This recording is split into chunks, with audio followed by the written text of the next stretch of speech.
علیم خان زیادہ بات نہیں کرتے، وہ اس کی طرح نہیں ہے شاہ محمود کے، انہوں نے نعرے لگوا دی وزیر اعلیٰ شاہ محمود، ٹھیک ہے، وہ بھی بتاتا ہوں، اس میں بھی ایک بڑی خبر ہے۔ اچھا، اب یہ لوگ یہ امید کر رہے ہیں کہ اگر ہم ایک پارٹی بنا دی، یہ ایک بیج ہے جو بویا گیا ہے، ابھی اس پہ کونپل نہیں پھوٹی ہے، ابھی یہ تصور ہے، ابھی یہ خاکہ پورا بنا نہیں ہے، ابھی اس کے لیے کام شروع نہیں ہوا، یہ بالکل ابتدائی سٹیج پہ ہے۔ ممکن ہے نون لیگ کے کچھ لوگ بھی عامل ہیں جو مایوس ہیں کہ نون لیگ کا تو کوئی مستقبل ہی نہیں ہے، ان کا تو موقف بھی ایک نہیں ہے، دو موقف ہیں، شہباز شریف صاحب کا الگ ہے اور نواز شریف صاحب یعنی دو موقف ہے نا، شہباز شریف کا نہیں، بہت سے لوگوں کا یہ موقف ہے کہ اسٹیبلشمنٹ سے مفاہمت کے بغیر چارہ نہیں ہے، اقتدار نہیں مل سکتا، اور کوئی شخص جو سیاست کی ابجد کو بھی یہ سمجھتا وہ یہ بات جانتا ہے کہ بھائی آپ پوری آزاد کشمیر کی انتخابی مہم میں ایک لفظ مودی کے خلاف نہ کہیں، اور جو ظلم و ستم کی کوئی حد نہیں ہے کشمیر میں اس کا ذکر ہی نہ کریں۔ ہار گیا بری طرح، پیپلز پارٹی نے اس سے زیادہ سیٹیں جیتیں، اور جلسے ہوتے رہے، لیکن حلقوں کی سطح پہ سلیقہ بندی سے کام نہیں ہوا، اسی لیے گنگ ہیں محترمہ مریم نواز، خاموش ہیں، اور ان کو سوجھ نہیں رہی۔ افغانستان پہ ریئیکشن ہی نہیں دے رہی نون لیگ کی قیادت، ابھی خود اس صدمے سے اتنا بڑا واقعہ، صدمے کا صدمہ کیا ہے؟ یعنی سیاست میں کیا صدمہ ہوتا ہے جی؟ ہار گئے عکا کی جنگ میں صلاح الدین ایوبی آخری جنگ ہار گیا تھا، اس کے بعد اس نے چھاپا مار جنگ سے شکست دی تھی۔ لیڈر کا کیا کام ہے کہ وہ کنفیوز ہو اور صدمے میں جائے؟ دعووں سے کیا رہے؟ دعووں سے تھوڑی جانچتے ہیں ہم، انسانوں کو ان کے اعمال سے جانچتے ہیں۔ حضرت عمر فاروق اعظم سے کسی نے کہا ایک آدمی کے بارے میں کہ غلطی ہو گئی ہے مگر نیک نیت آدمی ہے، انہوں نے کہا جو نیتوں کا حال جانتے تھے، یعنی جناب رسالت مآب صلی اللہ علیہ وسلم، وہ اللہ کے پاس چلے گئے ہیں، ہم ظواہر پر فیصلے کرتے ہیں، قوت فیصلہ نہیں ہے، وحدت فکر نہیں ہے پارٹی میں۔ یہ لوگ یہ سمجھتے ہیں کہ کچھ نون لیگ کے لوگ بھی آ ملیں گے ہم سے، ٹھیک، یہ ہے ایک، یعنی اس کو خاکہ کہیں، منصوبہ کہیں، خواب کہیں، ایک خواب ہے کہ ایک نئی پارٹی بنا لی جائے، اور علیم خان صاحب ہرٹ بہت ہوئے ہیں، وہ آپ کو پتہ کیبنٹ کی میٹنگوں میں نہیں جاتے۔ انہوں نے کیا کیا، ایک تو جو یہ جیل ہے لاہور کی بڑی ٹاؤن شپ جیل ہے، وہاں اس کے کوئی 8-10 کروڑ روپے کے اخراجات وہ برداشت کرتے ہیں، کچھ ویلفیئر کے کام کرتے ہیں، انہوں نے دیکھا بھی نا جیل کے حالات کیا، اپنا کاروبار، وہ جیل کے حالات سبھی نے دیکھے تھے، یہ حوصلہ بہت کم لوگوں میں ہوتا ہے۔ 8-10 کروڑ روپے، 6 کروڑ روپے کم از کم سال کے، مجھے رقم ٹھیک یاد نہیں ہے، میں دیکھ کے آیا ہوں، میں گیا تھا دیکھنے کے لیے، ایکسیلنٹ کھانا وہاں لوگوں کو دیا جاتا ہے، اور گرمی سردی سے بچنے کا انتظام ہے، صفائی کا انتظام ہے، علاج کے تینوں طرح کے انتظامات ہیں، homeopathic, herbal medicine, MBBS doctor ہر مریض کے لیے، اچھا پھر ان کے نہانے دھونے کا بندوبست، صابن کا، یہ وہ ایک برتن، پورا انتظام کیا انہوں نے، یہ اس پہ انہوں نے توجہ دی، یہ تو اچھا ہی کیا۔ بہرحال کوئی وہ شہباز شریف بھی گئے، نواز شریف بھی گئے، حمزہ بھی گئے، لاتعداد لوگ ہیں، کسی نے یہ تو نہیں کیا، لیکن بہرحال جو وسائل ان کے پاس ہیں، ایمبیشن ہے، آرام سے تو نہیں بیٹھ سکتے، تو وہ بھی جو ہے نا مطلب آزردہ ہے، ان سے کوشش کی گئی کہ انہیں جہانگیر ترین کے خلاف استعمال کیا جائے، لیکن کچھ زیادہ حرکتوں نے کیا۔ اب یہ کام فیاض الحسن چوہان کو سونپا گیا، سبحان اللہ، امنگ آل دا پیپل، ٹھیک ہے جی۔ جنرل پیٹن ایک ڈھونڈا ہے، ایک آپ کو پتہ ہے جنرل پیٹن کون تھا؟ جنرل پیٹن ایک جنرل تھا جو بڑی گالیاں بکتا تھا۔ ابراہم لنکن نے جنرلوں کو جمع کیا اور کہا مجھے تمغوں والے جنرل نہیں چاہیے، مجھے ایک جنرل چاہیے جو جنگ جیت کر دے، امریکہ کو متحد کرے۔ اچھا، تو general pattern was the person جس کے نام پہ اتفاق ہو گیا، اس کے نام پہ ٹینک بھی بنا ہوا ہے، اس میں فلم بھی بنی ہے جنرل پیٹن پہ، گالیاں بہت بکتا، بہت گریٹ جنرل۔ تو یہ جنرل پیٹن انہوں نے ڈھونڈا ہے جہانگیر ترین گروپ کو کمزور کرنے کے لیے، یہ مذاکرات کر رہا ہے جہانگیر ترین گروپ، ایک آدمی کو تو توڑ لیا، ٹھیک ہے، نذیر چوہان کو، کہ آپ کے ترقیاتی کام کرائیں گے۔ میں تو حیران ہوں اس چائس پہ، ہیں جی، پہلے تو میں فردوس عاشق وان پہ حیران تھا، اب اس پہ حیران تھا۔ ایک واقعہ یہ رونما ہوا ہے کہ سلیمان نعیم جنہوں نے شاہ محمود کو شکست فاش دی تھی، 6000 ووٹوں سے ہرا دیا تھا، وہ پارٹی کے ممبر تھے، ان سے ٹکٹ کا وعدہ تھا۔ جس دن کاغذات نامزدگی داخل ہونے تھے، شاہ محمود نے اسے کہا میں دونوں سیٹوں پہ لڑوں گا، اور جو سیٹ میں خالی کروں گا، مطلب میں وزیر اعلیٰ بن جاؤں گا، امید ہے اگر میں بن گیا تو ایم این اے کی سیٹ تو میں دے دوں گا، اگر میں وزیر اعلیٰ نہیں بنتا تو ایم پی اے کی سیٹ تو میں دے دوں گا۔ اس نے کہا شاہ محمود صاحب یہ وعدہ آپ 7 آدمیوں سے کر چکے ہیں، وہ ہمارے ساتھ لائن اور پہ اگر آپ نہیں، وہ لائن پہ لے لیتے ہیں ان کو۔ دوسرا کمال اس میں یہ ہے کہ ان پہ شاہ محمود نے مقدمہ درج کرا دیا ان پہ کیس کر دیا کہ اس کی تو عمر ہی پوری نہیں ہے، تو بچہ ہے۔ نادرا نے 12 صفحے کی رپورٹ دی کہ اس کی عمر پوری ہے، 25 سال 4 مہینے، 25 سال عمر چاہیے۔ چیف الیکشن کمیشن صاحب نے کیا کیا ان کے ساتھ؟ وہ تو الیکشن کمیشن میں چلے گئے، الیکشن کمیشن نے ایک سماعت پہ فیصلہ سنا دیا، ان کو ڈی سیٹ کر دیا۔ Event two supreme court. Supreme court میں کیا ہوا؟ پہلے ایک بینچ سماعت کرتا رہا، پھر وہ دوسرا بینچ بن گیا، نئے جج صاحب آ گئے، 20 فروری 2020 کو فیصلہ ہوا، اور 1.5 سال کے بعد پرسوں نے بحال کیا، پرسوں یا ترسوں، اب وہ ڈٹے ہوئے ہیں، اور جیتنے کے بعد وہ کس کے پاس گئے؟ جہانگیر ترین کے پاس۔ تو آئیے پھر ان سے بات کر لیتے ہیں سلمان صاحب سے۔ اور یہ اس کے ساتھ انہوں نے کیوں کیا؟ عمران خان صاحب کو سارے قصے کا علم تھا، 4 دفعہ ان کی ملاقات ہوئی، عمران خان صاحب نے کہا آپ کے ساتھ زیادتی ہو رہی ہے، مگر اس زیادتی کے تدارک کے لیے کچھ نہیں کیا۔ اس سے انہیں غرض نہیں ہوتی پارٹی میں کون کس کا گریبان پکڑ رہا ہے، کون کس کو روند رہا ہے، اس سے وہ بے نیاز ہے، وہ عالم بالا کے آدمی ہیں، ہاں جی، آسمان پہ رہتے ہیں۔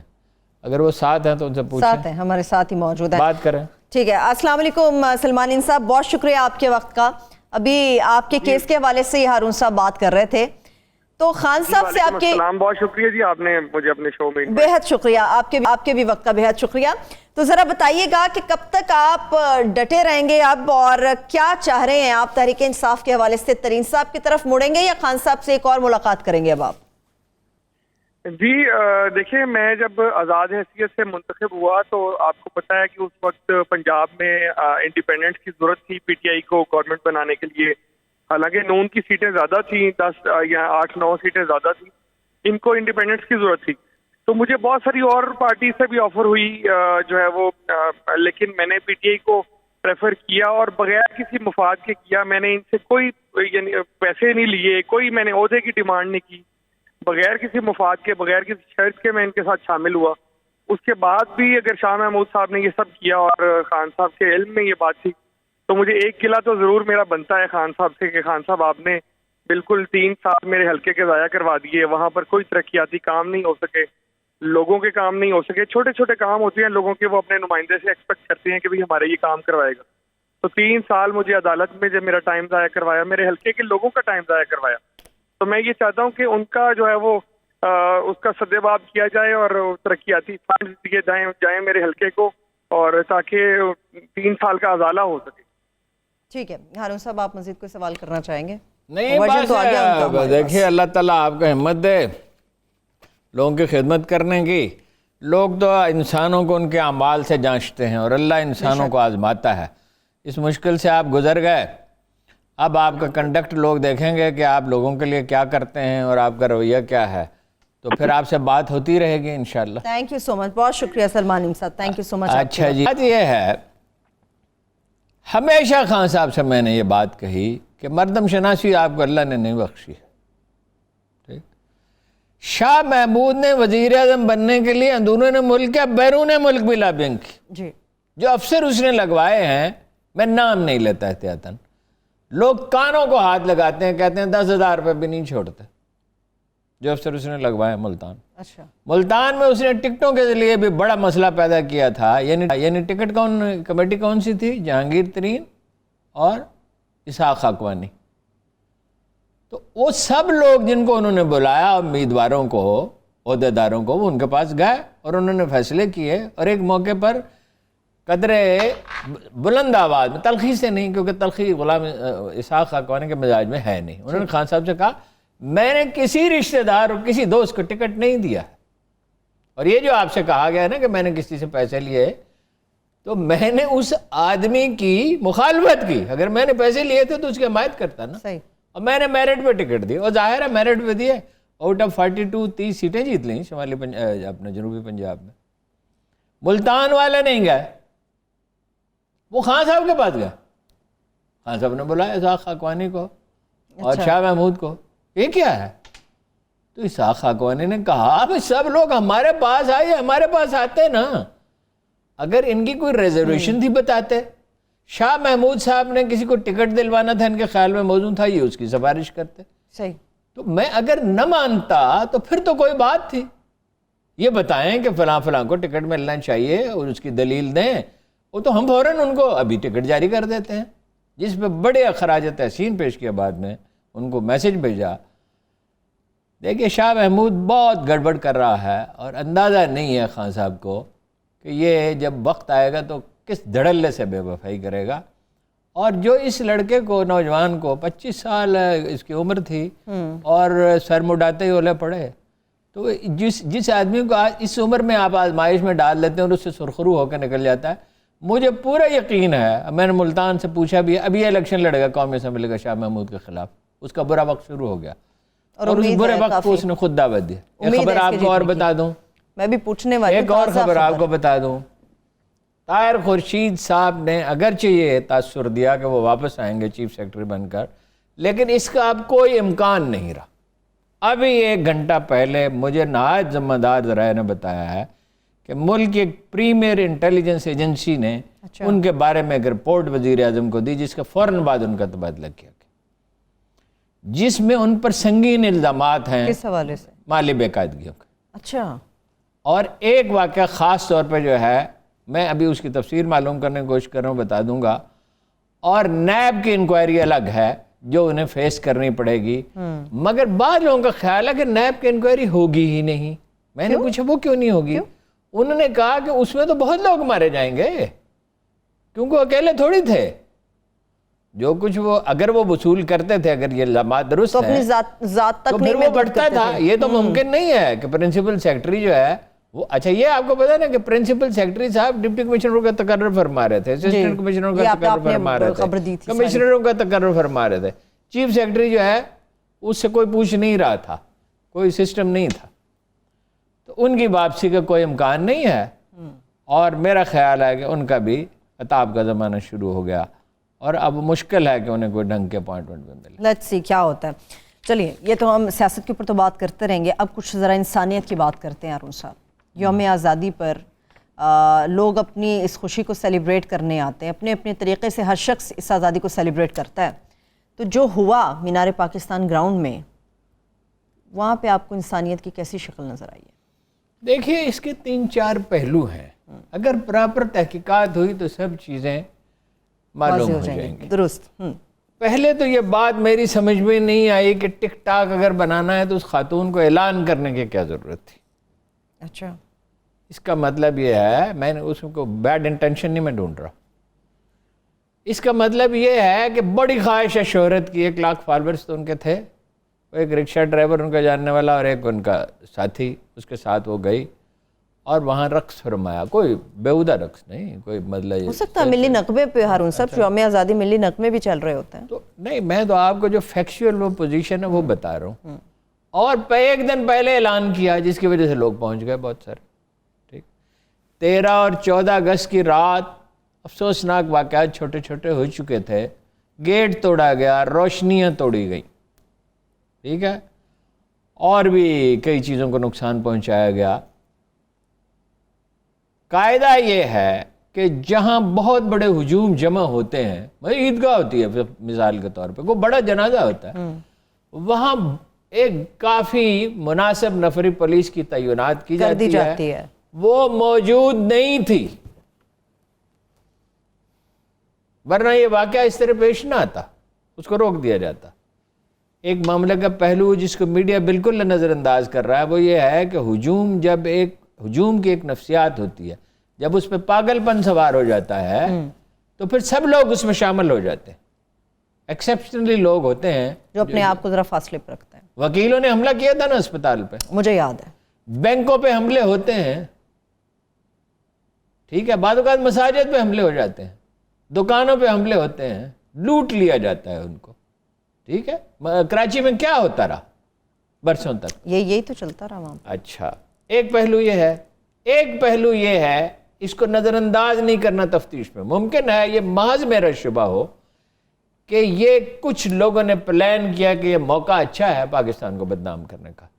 میں خاتون کے بارے میں نہیں کہہ رہا ہوں, وہ تو اپنا ٹک ٹاک بنانے چاہتی تھی, اور اس کے ساتھ جو لوگ تھے. بھئی یہ موقع اچھا ہے, 2-4 آدمی چاہیے ہوتے ہیں نا, 2-4 آدمی جو اس کام پہ لگ جائیں, اور اس کے بعد اگر وہ ہجوم ہے وہ پورا کا پورا شامل ہو جائے. جیسے وکیلوں نے مریضوں کو لگی ہوئی آکسیجن کی نالیاں تک تو نکال دی. صاحب بالکل مجھے پتا ہے, مارا تھا ڈاکٹروں کو, مریضوں کو مارا تھا. مریضوں کا کیا تعلق تھا؟ جو شکایت تھی اس کا تعلق ڈاکٹروں اور مریضوں سے تو نہیں تھا. کسی ایک وکیل کے ساتھ زیادتی ہوئی یا 2 وکیلوں کے ساتھ زیادتی ہوئی, تو اس کا فورم تو وکیلوں سے زیادہ کون جانتا ہے کہ اس کا فورم کون ہے؟ اس کا فورم تو عدالت ہے, اس کا فورم تو پولیس ہے. مگر نقصان پہنچایا ڈاکٹرز اور اسپتالوں کو. دیکھیے کتنی عجیب بات ہے. میں نے وہ سسٹم خود 3 گھنٹے بیٹھ کر 2 گھنٹے کم از کم یا شاید 3 گھنٹے غور سے دیکھا ہے, سیف سٹی پروجیکٹ لاہور کا. اچھا, کوئی گلی ایسی نہیں ہے, 3 سال پہلے کی بات ہے, کوئی گلی ایسی نہیں ہے کہ آپ کہیں کہ اچرا کی فلاں گلی دکھا دو مجھے, یا باغبان پورہ کی فلاں گلی مجھے دکھا دو, ٹھیک ہے, یا جوہر ٹاؤن کی فلاں گلی دکھا دو, یا شادرہ کی فلاں گلی. تو وہ گلی آپ کو پوری ٹریفک ایک آدمی دکھا نہ دے. پھر کیا ہوا؟ اس کے آدھے کیمرے خراب, آدھے. تو بڑا بنیادی طور پر یہ منصوبہ ناقص ہے. جن لوگوں نے اس کو کنسیو کیا, اسلام آباد میں تو کہا جاتا ہے رحمان ملک پیسے ہی کھا گیا, کہا جاتا ہے. اب اس کی کسی نے تفتیش کی نہیں, ٹھیک ہے.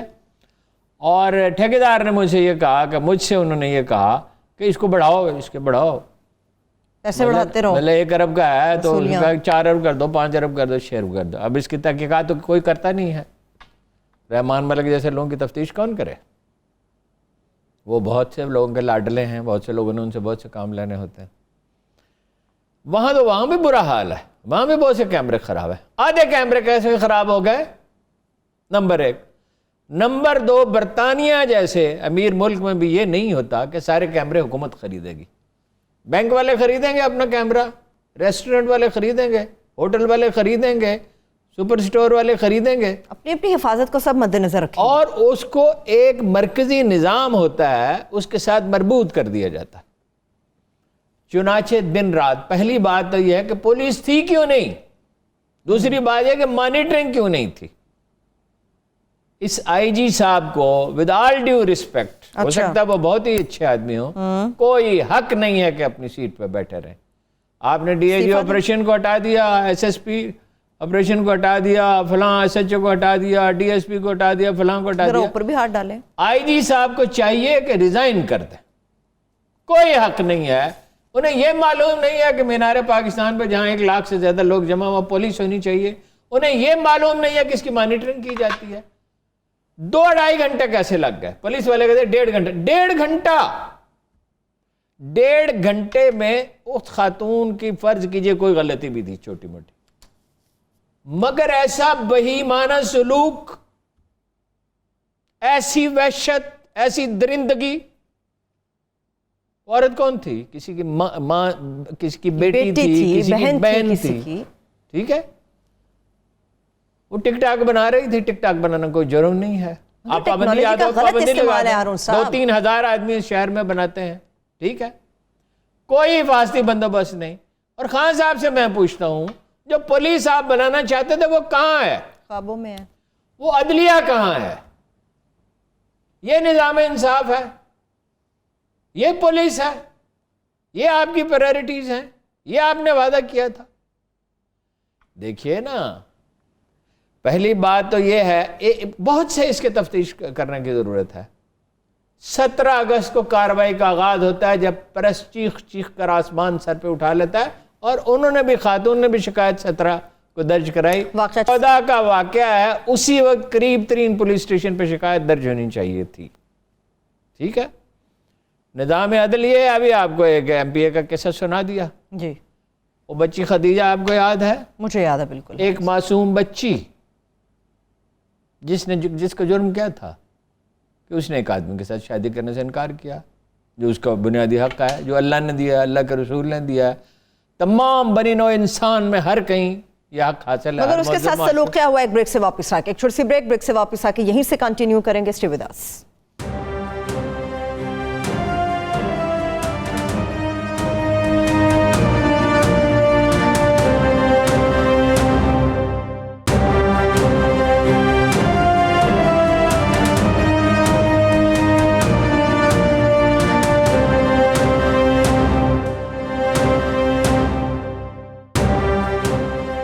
Welcome back. ختیجہ کے واقعے کے اوپر ہارون صاحب ہم بات کر رہے تھے، اس کے ساتھ کیا ہوا؟ وہ ایک معصوم بچی، ایک نہایت سادہ شریف خاندان کی معصوم بچی، وہ شادی نہیں کرنا چاہتی. 23 خنجر کے وار اس پر کے 23. ایک خنجر کا وار اگر کسی پہ ہو جائے تو عمر بھر اس کی نفسیات پہ اس کا اثر رہتا ہے. اس کے اوپر 23 دفعہ وار. اور وہ یہ ہمارا عدالتی نظام یہ ہے جو بے پناہ گواہیاں طلب کرتا ہے، جس میں غیر ضروری طویل بحث ہوتی ہے. میں سوڈان گیا تھا یہ جیسے دیکھنے کے لیے 2000 میں کہ جرائم کیوں کم ہے. اچھا. پتہ چلا 3 دن میں مقدمے کا فیصلہ ہو جاتا ہے، نمٹا دیتے ہیں. وہ کو پیچیدہ ہو تو زیادہ وقت بھی لے لیتے ہیں. اگر فرض کیجئے کسی مقدمے میں پیچیدگی اور سمجھ نہیں آ رہی اس کی تو وہ 2 مہینے چل سکتا ہے. عموماً 3 کروڑ کی اس وقت آبادی تھی، قتل کے صرف 2 مقدمات تھے. میں حیرت زدہ رہ گیا اور مجھے اس کا راز جلدی معلوم ہو گیا. میں ایک منسٹر سے ملنے کے لیے گیا تو مجھے کسی نے گیٹ پہ روکا ہی نہیں. اب میں حیران پریشان دفتر میں داخل ہو چکا ہوں، منسٹر کا دفتر ڈھونڈ رہا ہوں. تو میں ایک دروازہ کھولا، ایک خاتون تشریف فرما تھی، تو ان سے پوچھا کہ منسٹر صاحب کس کمرے میں بیٹھتے ہیں؟ اس نے کہا 7 والے کمرے میں بیٹھتے ہیں.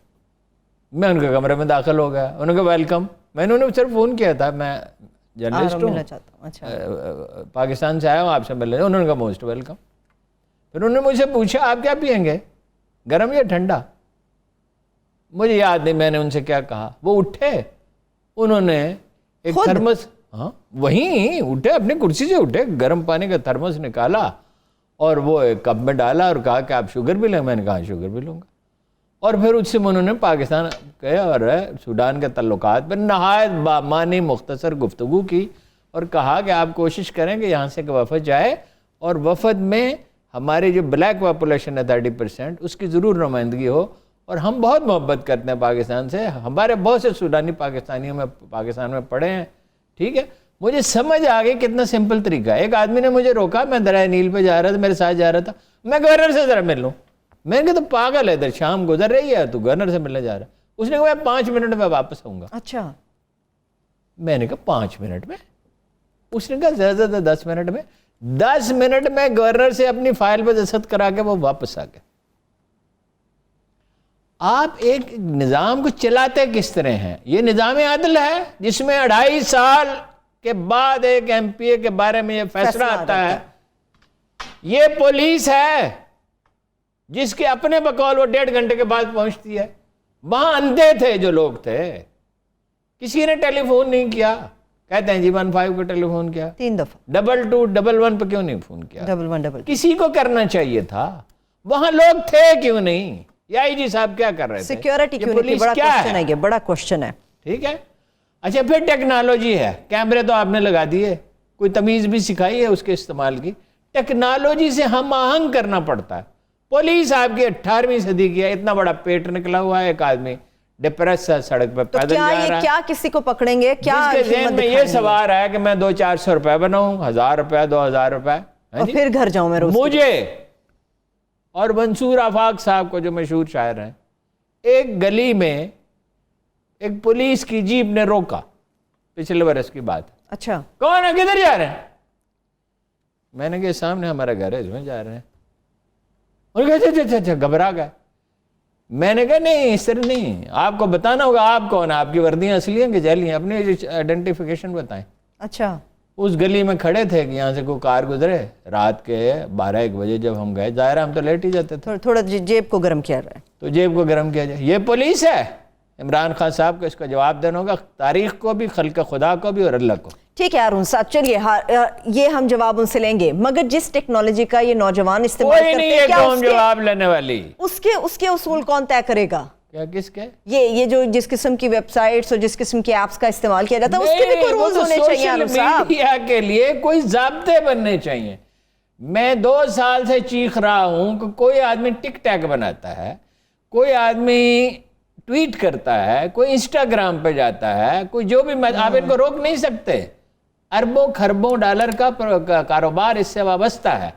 یہ زندگی جب کوئی زندگی میں داخل ہو جاتی ہے تو وہ زندگی کا حصہ بن جاتی ہے۔ آپ کو اس کے ساتھ ایڈجسٹ کرنا ہے، اس سے کوشش کرنی ہے کہ فائدہ زیادہ ہو، نقصان کم ہو اگر ہونا ہے۔ اس کا شناختی کارڈ نمبر ہونا چاہیے۔ پولیس کا تو الگ رونا ہے نا، عدلیہ کا تو الگ رونا ہے۔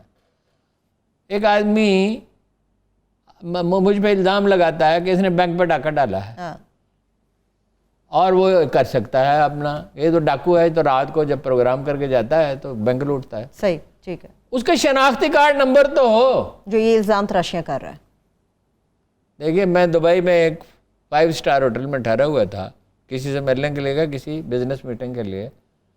تو تیسرے دن جب میں فارغ ہو چکا سارے کاموں سے، تو ایک دوست مجھے لینے کے لیے ایمبیسی میں تھا، وہ دوست تھا، تو میری نظر پڑی تو لکھا نائٹ کلب، یعنی بیسمنٹ میں نائٹ کلب تھا۔ میں نے کہا نائٹ کلب، میں تو کبھی کوئی آواز ہی نہیں سنی۔ کیسا نائٹ کلب تھا؟ اس نے کہا آواز نہیں آتی، نائٹ کلب جیسے نائٹ کلب ہوتے ہیں، جس کی آواز، اس نے کہا آواز نہیں آتی۔ ویسے تو دیکھیں نا ہمارے اسٹوڈیو سے آواز باہر نہیں جاتی نا، وہ تو خیر آواز کرنا جانا نہیں۔ میں نے کہا یہاں تو ہنگامے ہوتے ہوں گے، انہوں نے کہا ہنگامہ نہیں ہو سکتا، جو ہنگامہ کرے گا، پھر اس نے مجھے لندن کی بھی تفصیل کچھ لوگوں نے بتائی، اچھا، وہ اسی وقت پکڑ لیا جائے گا اور اس کو سزا دی جائے گی۔ بھائی پولیس اسی لیے ہوتی ہے نا، امن و امان کے لیے۔ میں ایک سے زیادہ دفعہ بیان کر چکا ہوں کہ جناب امام حسن علیہ السلام، فرزند رسول، ابن رسول نے کہہ کے مخاطب کرتے تھے، بعد میں لوگوں نے امام کہنا شروع کیا، جو کہ بالکل بجا ہے، امام بھی انہیں کہہ سکتے ہیں۔ جب دستبردار ہو گئے حکومت سے امت کے مفاد کے حق میں، تو جو پہلا کام حکمران نے کیا امیر معاویہ نے، پولیس کی اصلاح کی، عدالتی نظام پہ توجہ دی۔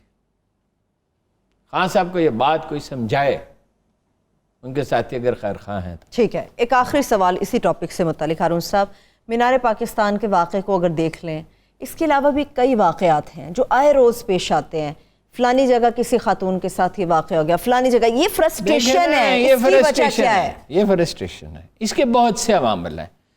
سیاستدانوں نے اخلاق کو خیر بات کہہ دیا، میڈیا سیل بنائے کریکٹر اسیسینیشن کے لیے، میڈیا نے اخلاق کو خیر بات کہہ دیا۔ آپ مجھے بتائیں کتنے مزاحیہ پروگرام ہیں، اچھے بھی ہیں کچھ مزاحیہ پروگرام، کچھ جس میں چند ہی اچھے ہیں، جس میں ماں اور بہن اور بیٹی کے رشتے کی تقدیس کو ملحوظ رکھا جاتا ہے، جس میں یہ فرق سمجھا جاتا ہے کہ مزاح اور چیز ہے، ابتذال اور چیز ہے۔ مزاح کی تو معاشرے کو ضرورت ہوتی ہے۔ دیکھیے نا، مجھے ڈاکٹر عبدالقدیر خان نے ایک دفعہ کہا ایک مزاحیہ پروگرام کے بارے میں کہ سارے دن کی تھکن اتر جاتی ہے اس کو دیکھتے ہوئے مجھے۔ ڈاکٹر صاحب اگرچہ ریٹائر ہو گئے، میں کام تو اتنا ہی کرتے ہیں۔ مزاح جو ہے وہ تو انسانوں کو ریلیکس کرتا ہے، آسودہ کہ تھوڑی سی اس کی ضرورت ہوتی ہے معاشرے کو، ٹھیک ہے؟ مگر جس قسم کے چل رہے ہیں، مگر آپ ایسے پروگرام چلاتے ہیں جس میں عام طور پہ یہ فکرہ کہا جاتا ہے کہ میں تیرے بہنوں ہی لگتا ہوں۔ اس کا مطلب کیا ہے اس فکرہ کا؟ اور یہ امرا والے حکومت کے خلاف ایک بات کروں نا، میں کل نوٹس آ جائے گا۔ ابھی آپ کو یاد ہے پچھلے سال مجھے طلب کیا گیا تھا فلاں آدمی کے بارے میں آپ نے یہ کیوں کہا؟ طلب بھی تھی، مجھے پتا، ٹھیک ہے، نہیں کریں طلب، ان کا حق ہے، قانون کو نافذ ہونا چاہیے، اور ہمارا فرض ہے کہ ہم حاضر ہوں جب ہمیں، اور ہمارا یہ بھی فرض ہے ہم نشاندہی بھی کرتے رہے ہارون صاحب۔ لیکن کمال ہے، اچھا معاشرے میں بے حیائی پھیل رہی ہے اور علماء لمبی تان کے سوئے ہوئے سیاست فرما رہے ہیں، ٹھیک ہے؟ مجھے جسٹس تقی عثمانی کا بیان پڑھ کے اتنا صدمہ ہوا، میں بیان نہیں کر سکتا، کہ کابل میں جو ہے فتح مکہ کی یاد تازہ ہوگی۔ آپ کو معلوم ہے مکہ تھا کیا؟ جناب رسالت مآب تھے کیا؟ اتنے بڑے آپ آدمی ہیں، آپ کو شیخ الاسلام کہا جاتا ہے۔ ان پہ بریک سے فتح واپس مکہ کی بات کرتے ہیں۔ یہ فتح مکہ ہے. چلیے بریک کی طرف چلتی ہوں. افغانستان اور اس سٹیٹمنٹ کے حوالے سے ایک تفصیل سے بات کریں گے. اسٹے ود اس.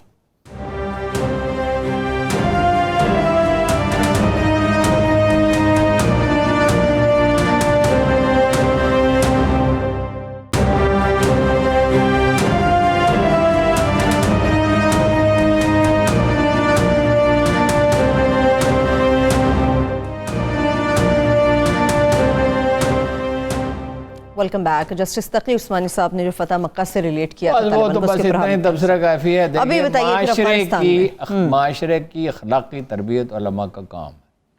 بجا جناب رسالت مآب صلی اللہ علیہ وسلم نے فرمایا کہ میری امت کے علماء بنی اسرائیل کے انبیاء کی طرح ہیں. فتح مکہ ہو.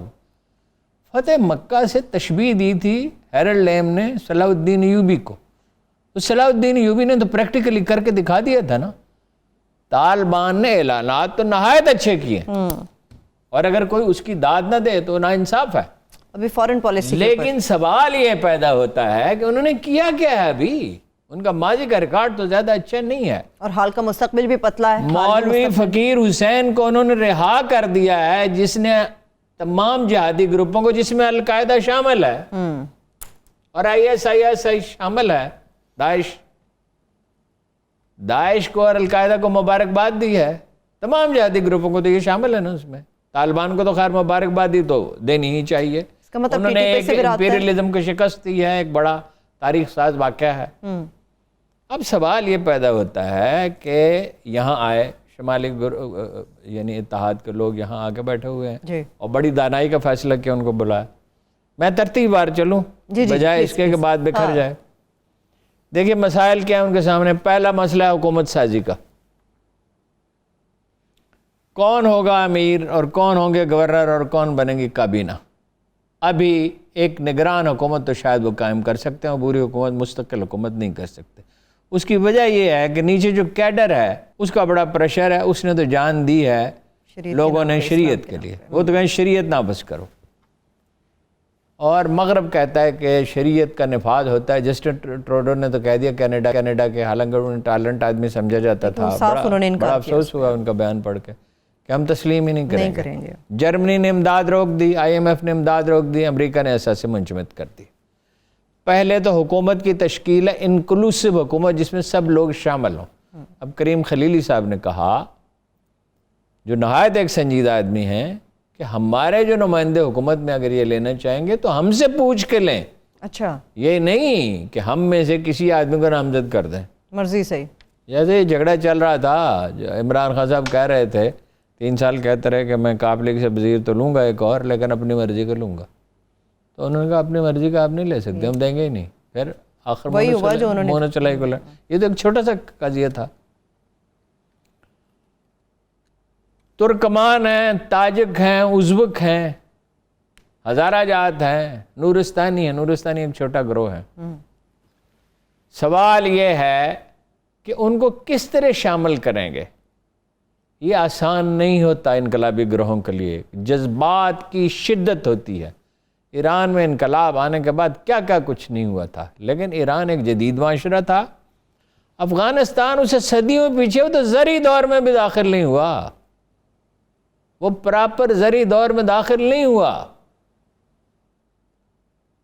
تو سسٹم کیسے کھڑا کریں گے پھر؟ تو وہ نہیں, یہی دیکھیں نا چیلنج کیا ہے. اگر اس چیلنج پہ وہ پورے اترے تو ان کے لیے ان کا مستقبل نہایت منور. چیلنج کیا ہے؟ تحمل کے ساتھ, تدبر کے ساتھ, توازن کے ساتھ اگر چلتے رہے. اگر وہ ایک ایسا حکومت تشکیل دینے میں کامیاب ہو گئے اور ایسی پالیسیاں دینے میں کامیاب ہو گئے تو ان پر کامیابی کے دروازے کھل جائیں گے. وہ ایک پاکستان کے لیے اپرچونٹی, ان کے لیے بھی نہ کسی بلاک میں شامل ہونے کی ضرورت ہے. ان کے پاس قومی وسائل ہے. وہ میں رشیا کا بھی کرتا ہوں, چین کا بھی عرض کرتا ہوں. لیتھیم ان کے پاس ہے 1000 ارب ڈالر کی, لیکن that takes 10 to 15-30 years. یہ آپ کو پتہ ہے نا طالبان جو ہے یہ لوکل کھدائی ہوتی رہتی تھی دور دراز علاقوں میں. 40% تو اسی میں سے ان کو پیسے ملتے تھے. باقی تاجروں سے, باقی منشیات بیچنے والوں سے, ان سے بھی پیسے لیتے تھے. یہ جسٹس تقی عثمانی صاحب کو معلوم ہونا چاہیے کہ منشیات اگانے والوں سے وہ حصہ وصول کرتا تھا. مجبوری ہے، حالت جنگ میں ہے، کہہ سکتے ہیں، جواز ہے. لیکن یہ اس کو فتح مکہ سے تشبیہ دینا انہوں قدوسیوں سے، جن کے بارے میں اللہ کہتا ہے کہ رضی اللہ ورضوا عنہ، کمال ہے. انہیں کس کو مطمئن کرنا ہے؟ ایک اندرونی اپنے آبادی کو متحد رکھنا ہے جس میں سے 1/3 ملک چھوڑ کے جانا چاہتے ہیں. کچھ تو وہ ہے نا جو امریکیوں کے ساتھ کام کرتے رہے، افغان فوج کے ساتھ کام کرتے رہے، افغان حکومت کے ساتھ کام. اس کے علاوہ بہت سے غربت ہے، افلاس ہے، جس کا کوئی واسطہ نہیں رہا کسی گروہ سے جو اپنی چھوٹی سی کرانے کی دکان چلا رہا تھا، وہ بھی موقع ملے تو جانا چاہتا ہے. ایک جہاز اغوا ہو کے لندن چلا گیا تھا آج سے 20-25 سال پہلے، تو مردوں نے داڑیاں منڈوا دی تھیں اور عورتوں نے برقعے اتار دیے تھے اور برطانوی شہریت کے لیے اپلائی کر دیا تھا. ایک اسلام وہ ہے جو دلوں میں رچا بسا ہوتا ہے، اور ایک اسلام وہ ہے جو ظاہر میں ہوتا ہے. صحیح، ٹھیک ہے. اب انہیں پیوٹن نے تو کہہ دیا کہ جی ان کا کنٹرول ہے اور دنیا کو اس پہ اپنی مرضی مسلط کرنی چاہیے. چین کے ساتھ بھی معاملات ٹھیک ہے، چین کو انہوں نے یقین دلا دیا کہ ترکمانستان کی تحریک جو ہے اس کی حوصلہ افزائی نہیں کی جائے گی. ٹھیک ہے. لیکن امریکہ کا اور یورپ مغرب کا مطالبہ یہ ہے 3 چیزیں: عورتوں کے حقوق، اقلیتوں کے حقوق، میڈیا کی آزادی. یہ مغرب یہ ان کے لیے بہت مشکل ہے. پڑوسیوں کے خدشات کیا ہے میں آپ کو بتاتا ہوں. ایرانیوں نے بات کی ہے تاجک آبادی کے ساتھ اور ہزارجات کے ساتھ حسن سلوک کیا جائے، انہوں نے یقین بھی دلایا، کیسا ہی ہوگا، اور اللہ کرے وہ اس پہ عمل بھی کریں. پاکستان کا درد سر کیا ہے؟ یہاں جشن منانے والے یہ بات بھول رہے ہیں کہ ٹی ٹی پی بھی انہی مولوی ہیبت اللہ کے ہاتھ پہ بیعت ہے، انہی کو اپنا امیر، میں بیعت تو نہیں کہ باقاعدہ امیر تسلیم کرتے ہیں، امیر تسلیم کرتے ہیں، اور انہوں نے اپنی سرگرمیاں بڑھا دی ہیں اور وہ کمفرٹیبلی افغانستان میں رہے. ان کے خلاف کوئی کارروائی نہیں کی. القاعدہ کے خلاف کارروائی کی طالبان نے، داعش کے خلاف کارروائی کی، حتیٰ کہ اس کے لیے امریکیوں سے تعاون بھی کیا، جو بہت اچھا کیا. اس لیے کوئی نئے ٹیررسٹ، یہ تو جد و جہد آزادی، یہ تو حریت پسند تھے نا، اپنا ملک آزاد کرانے کے لیے لڑ رہے تھے. ان کی جد و جہد تو قابل فخر، قابل ستائش ہے. مگر ٹی ٹی پی نے پاکستان میں سرگرمیاں بڑھا دی ہیں، اور یہ کہا جاتا ہے جی کہ وہ ان سے لا تعلق ہیں. بالکل اس کی کوئی ثبوت نہیں دے سکتا کہ وہ اس سے لا تعلق، یعنی کہ رابطہ ہے. بھائی یہ ان کو اپنا لیڈر مان. ان کے خلاف کیا کارروائی کی؟ اور 200-250 بچے ذبح کر دیے گئے اسکول کے پشاور کے. طالبان اس قابل بھی نہیں تھے کہ اس کو پکڑ کے مار ڈالتے. اب پاکستان کیا کرے کہ جہازوں سے بمباری کرے وہاں پہ اس علاقے پہ؟ اس سے نئے مسائل پیدا ہوں گے. ٹھیک ہے، پاکستان تو کر سکتا ہے. اچھا، آپ کا بجٹ کے لیے آپ کے پاس پیسے نہیں، آپ کی کوئی معیشت ہی نہیں ہے، آپ کو پیسے چاہیے. 9.5 بلین ڈالر امریکہ نے منجمد کر دیا. آئی ایم ایف نے مدد روک دی. 500 بلین ڈالر دے رہا تھا اپنا جرمنی، اور 5.2 بلین ڈالر کے منصوبے تھے ورلڈ بینک کے، وہ سب رک گیا. برین ڈرین شروع ہو گیا. ملک چلانے والے ملک سے چلے جائیں گے. تو یہ کیا کریں گے اگر تو یہ نہیں دیکھیے نا، انسانوں جتنا بڑا چیلنج ہوتا ہے، اگر آپ نیک نیت ہوں اللہ تعالیٰ آپ کے لیے راستے کھولتا ہے. ذبیح اللہ مجاہد صاحب کی پریس کانفرنس کی بات کریں. ذبیح اللہ صاحب نے نہایت عمدہ پریس کانفرنس کی. 300 دنیا کے ٹیلی ویژن اسٹیشن سے ان کو نشر کیا، جتنے امریکی صدر کی بھی پریس کانفرنس نشر نہیں کرتا. پہلی دفعہ اس نے نہایت عمدہ انتظام کیا، نہایت اچھی گفتگو کی. لیکن پہلے تو یہ کہا کہ خواتین کے تعلیمی ادارے چلتے رہیں گے، پھر کہا کہ اس پہ غور کیا جائے گا. وہی کیڈر کا مسئلہ ہے. اس کیڈر کو مطمئن کرنا ہے، مغرب کو مطمئن کرنا ہے. پڑوسیوں کے مسائل ایران، چین، روس، پاکستان کا مسئلہ وہاں کے بنیادی حقوق نہیں ہے، چین کا بھی نہیں ہے، روس کا بھی نہیں، مگر مغرب اس پہ اصرار کرے گا. دیکھیے یہ سب ناممکن، یہ مشکل ہے، ناممکن بالکل نہیں ہے. میں آپ کو یاد دلاتا ہوں جو بات ہمیشہ عرض کرتا ہوں، اس کائنات کے فیصلے انسان نہیں کرتے، وہ پروردگار کرتا ہے جس نے یہ کائنات بنائی ہے. اگر آپ نیک نیت ہیں اور حکمت کے ساتھ چلتے ہیں، جس کا حکم دیا گیا ہے، اللہ نے حکم دیا ہے، حکمت کہا جسے حکمت عطا کی گئی اسے خیر کثیر عطا کیا گیا. خیر نہیں، خیر کثیر عطا کیا گیا.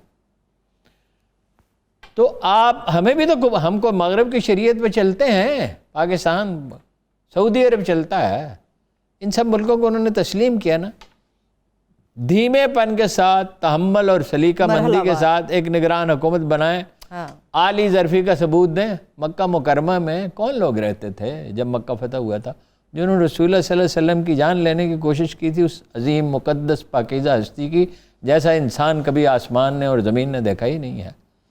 انہوں نے اصحاب رسول کو قتل کیا تھا، انہوں نے اذیتیں دی تھیں، انہوں نے بلال کو سڑکوں پر گھسیٹا تھا، انہوں نے عمار کو مار ڈالا، انہوں نے کیا کیا، انہوں نے شیب ابی طالب میں رکھا تھا بنو ہاشم کو، پھر ان کے ساتھ کیا سلوک کیا گیا تھا۔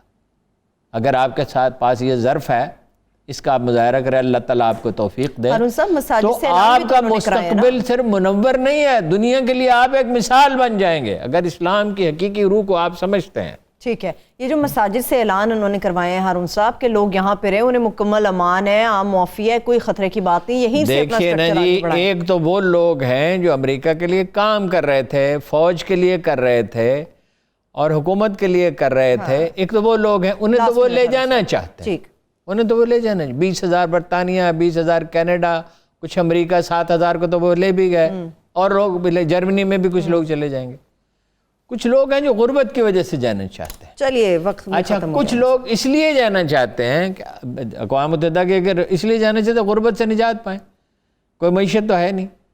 اقوام متحدہ کی ایک رپورٹ، انٹیلیجنس رپورٹ یہ کہتی ہے کہ ان لوگوں کے نام لکھے جا رہے ہیں، نشاندہی کی جا رہی ہے جنہوں نے حکومت کا ساتھ دیا یا فوج کا ساتھ دیا، کئی سالوں تک۔ ٹھیک ہے، آپ کو انہیں معاف کرنا ہوگا، اور اگر آپ اللہ اور اس کے رسول کو مانتے ہیں اور اگر آپ اس پہ یقین رکھتے ہیں، ضرور یقین رکھتے ہیں کہ اللہ کے رسول ہی نمونہ عمل ہیں، تو آپ کو وہی کرنا ہوگا جو فتح مکہ کے دن ہوا تھا، ٹھیک ہے، تھینک یو سو جو مچ صلاح الدین نے یروشلم کی فتح کے دن کیا تھا، جس کی قائد اعظم نے پاکستان بننے کے بعد کوشش کی۔ چلیے، جو تشنگی برقرار ہے ہم سب کوشش کریں گے کل کے پروگرام مقابل میں اس کو ڈسکس کر لیا جائے۔ اس کے ساتھ ہی تھینک یو سو مچ، میرے تمام دیکھنے والوں کو شکریہ، مجھے اجازت دیجیے، اپنا بہت سا خیال رکھیے، اللہ حافظ۔